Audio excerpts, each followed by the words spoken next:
Assalamualaikum warahmatullahi wabarakatuh.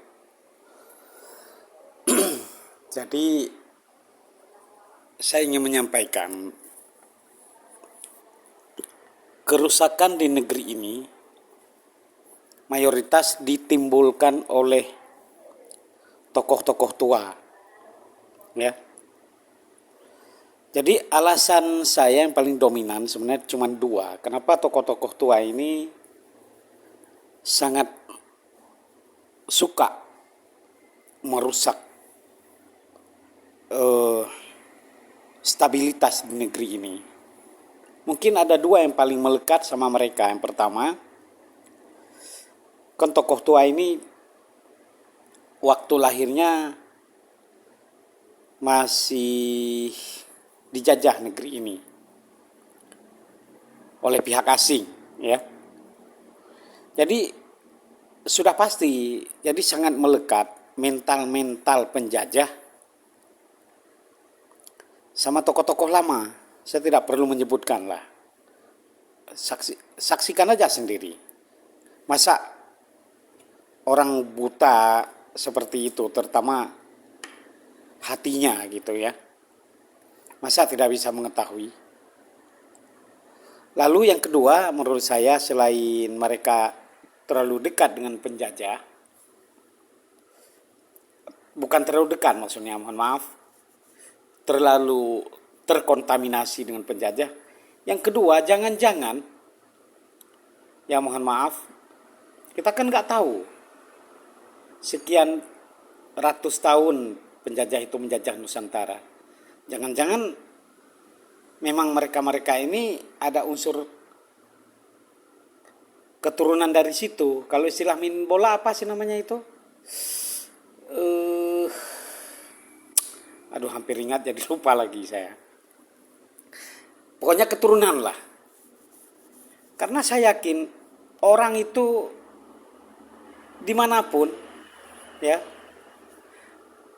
pasti tidak akan mau merusak bangsanya, ya.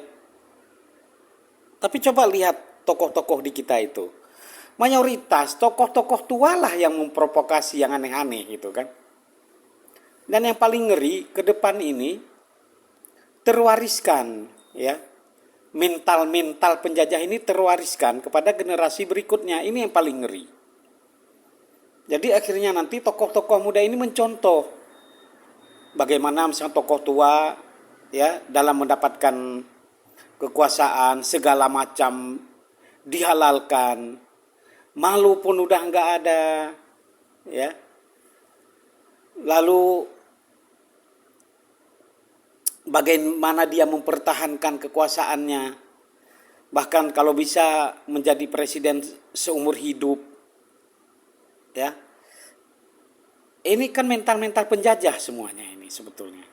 Saya sebetulnya, ya, mungkin ini di apa namanya, di video ini saya ulangi kata-kata saya. Sebenarnya seandainya Pak SBY itu legowo waktu itu, ya, waktu pencalonan 3 pasang pilpres kemarin itu, mohon maaf, 3 pasang capres cawapres, saya sebenarnya paling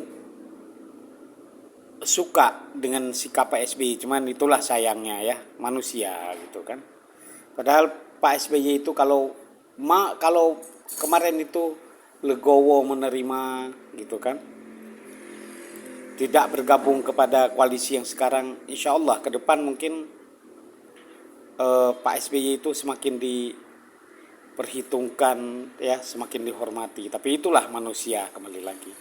Manusia itu jarang puas dan selalu menginginkan yang lebih dan lebih gitu ya. Tapi terlepas dari itulah.